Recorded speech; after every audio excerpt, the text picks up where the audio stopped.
supposed to be at the airport in 15 minutes. Now, darling, get your butt out of bed. Get in the shower. I know you will do this because you love me. And come pick me up, pick me up, pick me up, pick me up, pick me up, pick me up. Hi there.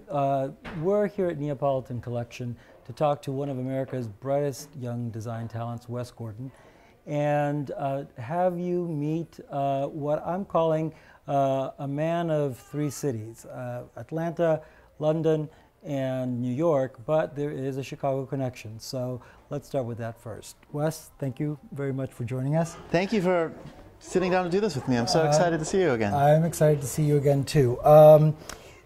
Tell us about the Chicago connection first. I was actually born in Chicago, and my parents lived in Chicago before I was born, and my dad grew up here. So I have a lot of roots and connections in this town and love coming back to visit. Okay, so now at some point you go down to Atlanta. Yep. So you're a Southern boy too, right? Midwestern Southern boy. It's really convenient for me because any city I go to do trunk shows, I can claim it as my hometown. So it's always good to get that support. But I pretty much grew up in Atlanta. I went to school there. My parents still live there now. I have a lot of friends there. And I love Atlanta.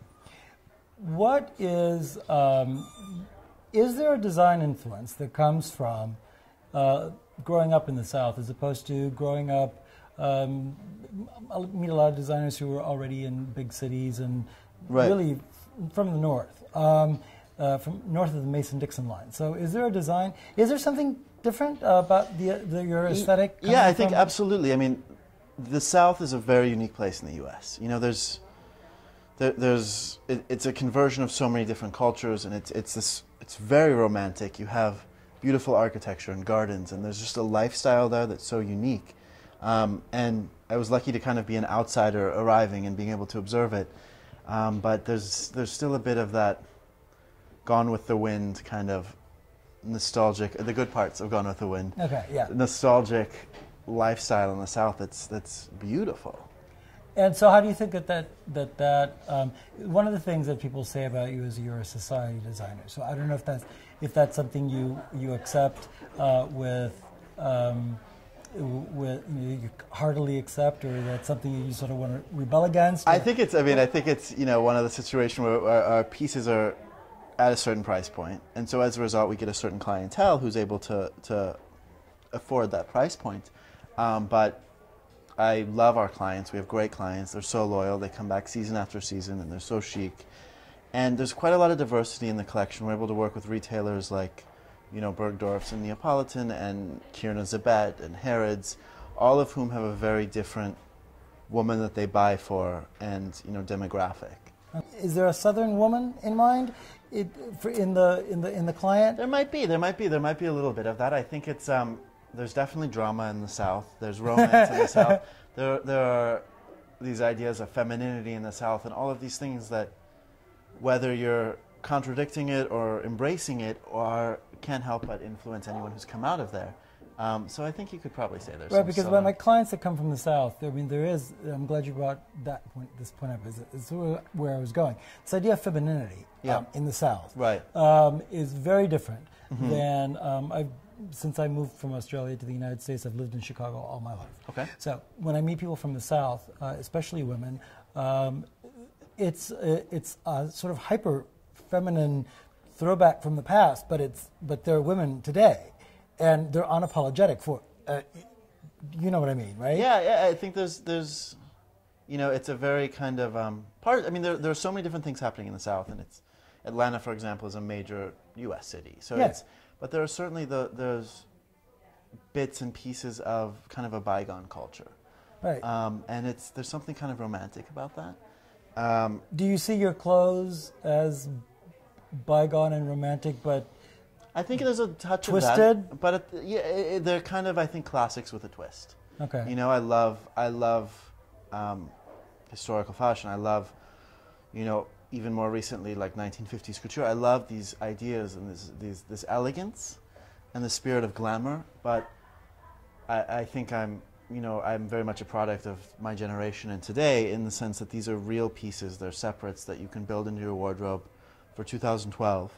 And our best demographics, the markets we do the best in, are big cities. So You know, there's a little something there to make it because it's fresh. In many ways it's very dressed up, but it's very dressed up. It's a dressy collection that you can split up and that you can wear it like you would in the city with a T-shirt or personalize it. And there are also pieces that it's really important to me that there's a longevity to them. So I think part of that is making sure you can tap into that kind of that elegant ideal that you see sometimes in the South too. Right. But just making sure it stays fresh and cool. Yeah, because one of the ways I thought of describing what you do is you have a sort of a uptown, going back to New York, which we'll get to in a second, because that was the third city I wanted to talk about.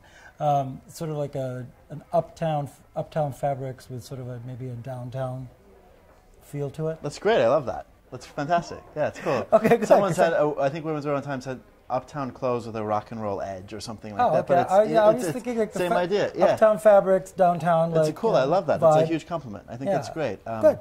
I mean it as one. All right, so let's get out of Atlanta. We hop on a British Airways flight to London, Central St. Martin's. Yep. One of the things that's going on now that interests me very much is the Milanese or the Italians are trying to push Fashion Week to sort of overlap with London Fashion Week.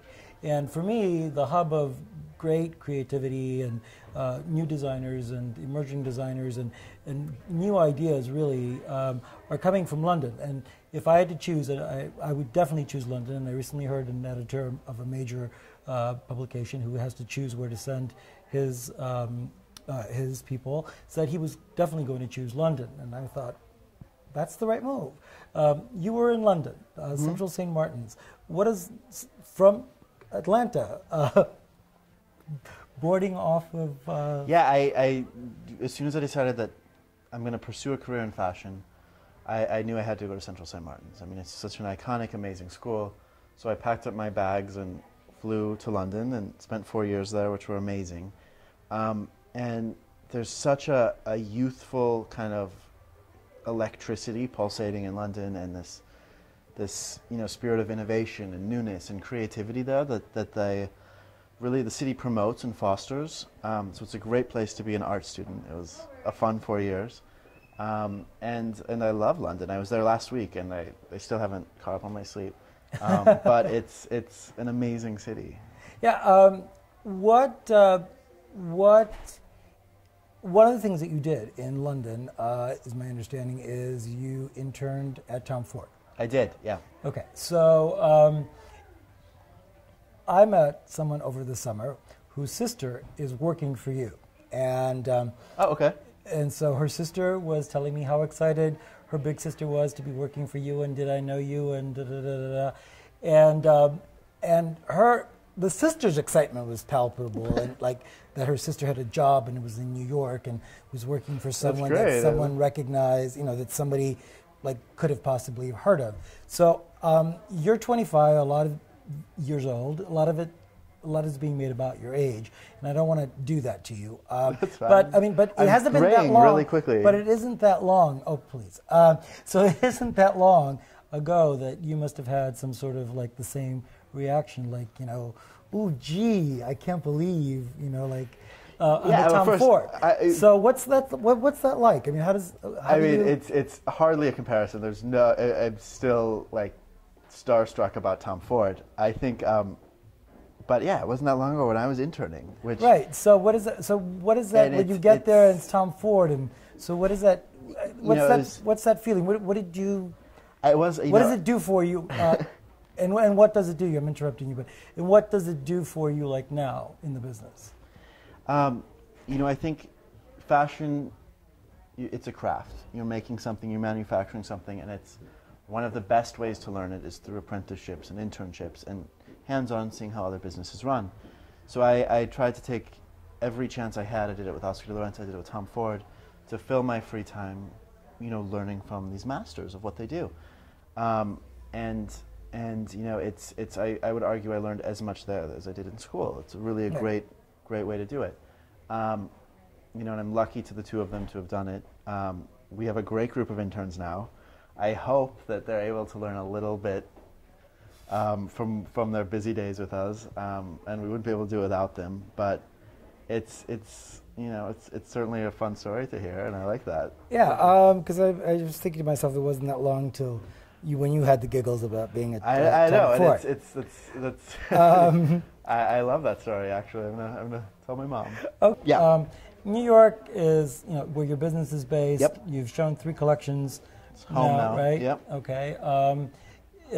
You're not you're not presenting on the runway.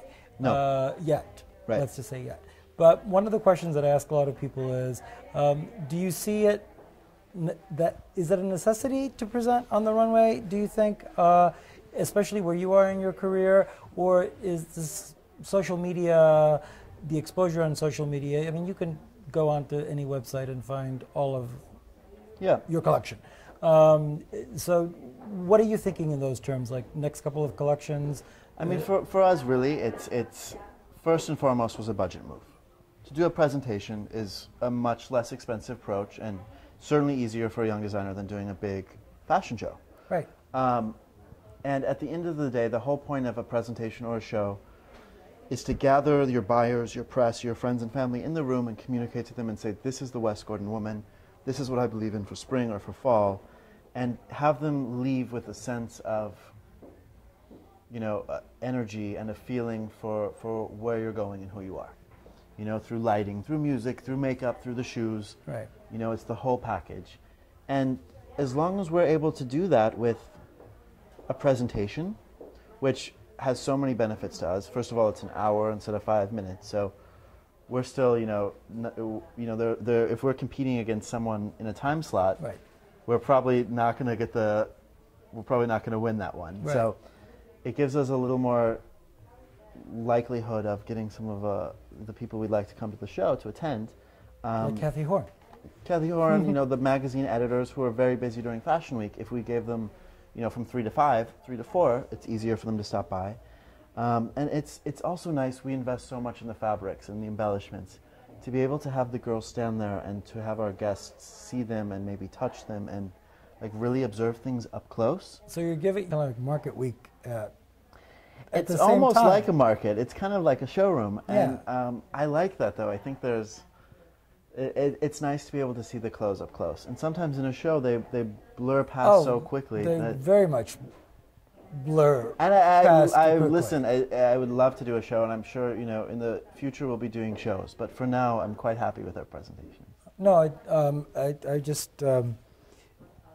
I personally don't think they're really necessary. Runway shows, but that said, old Galliano Dior shows for couture were. Oh yeah.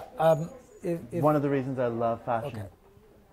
There's an excitement there and an energy and a drama, and you fall in love with fashion with some old fashion shows. Oh yeah, because if you've got $1 million, if you've got $1 million budget, of course who doesn't want to go to $1 million party? Exactly. Give me a quick rundown of, you don't design menswear. No. What are your favorite menswear labels? What do you wear? I do pretty much all YSL and Gucci. I get all the Gucci shirts I like a lot. I have very long arms. So once I find a shirt that fits and works, I stick to it. Okay. And I love YSL for the suit as well. I love YSL. My big splurge for fall, I'm a huge outerwear fan, and I always tell our clients that if they're going to invest in one thing, it should be good outerwear, because it's like a haircut or a handbag. Tell people the very same thing. Goes with everything. So last spring I splurged on a Loro Piana pea coat, which was my big fall purchase. So I'm currently in love with that right now. Wes, thank you very much. Thank you. It's so nice to see you again. I really appreciate it. And hopefully we'll see you again. Absolutely. I'm in Chicago a lot now, it seems like. I love it. Because there's the Chicago connection. There's 4 cities. There's 4 cities. Yes. So thank you very much. Of course. We'll thank see you again. Thank you. And before we leave you, I thought we'd take a chance to talk to Wes's mom, because she's here too. This is Wes's mom, Diane. Diane. And you're wearing one of Wes's beautiful skirts. Yes, I love it. What I wanted to ask you before we go is, tell us a little story about Wes. Maybe Wes leaves for design school and... He was right out of high school. He said, this is where I want to go. The exchange rate was 2 to 1, which was staggering at that time. And we took a chance and thought, well, we're going to end up with a starving artist in our basement for the next 20 years, or he'll make a go of it. And we never should have doubted him. He has never blinked. He's never strayed. He just knows exactly what he wants, and he goes right for it. And I'm so proud of him. Absolutely proud of him. Where does he get that from? Me, of course. Okay. No, my husband is extremely business-minded, so he gets that side of the brain, plus he gets the creative side, I think, for me probably. But he's just he's a great guy. He's a really nice guy too. Yeah, well, that's obvious. He's a nice it's guy. also the southern charm doesn't do any harm up here in the northern parts, right? Right, that's exactly right. Yeah, I always think that always helps. Thank you very much for joining us. Thank you. It's also very nice to know that your mom comes along with you to these things. I will go anywhere with him. Yeah, I think it's fun. It's very sweet. That was It's very really touching fun. to me to know that you were here. Oh, so yeah, thank you so thanks. much It's been fun. for joining us. This is Tom Kolovos for ControlledSubstance.com and NBC. We'll see you next time. We're supposed to be at the airport in 15 minutes. Now, darling, get your butt out of bed. Get in the shower. I know you will do this because you love me. And come pick me up, pick me up, pick me up, pick me up.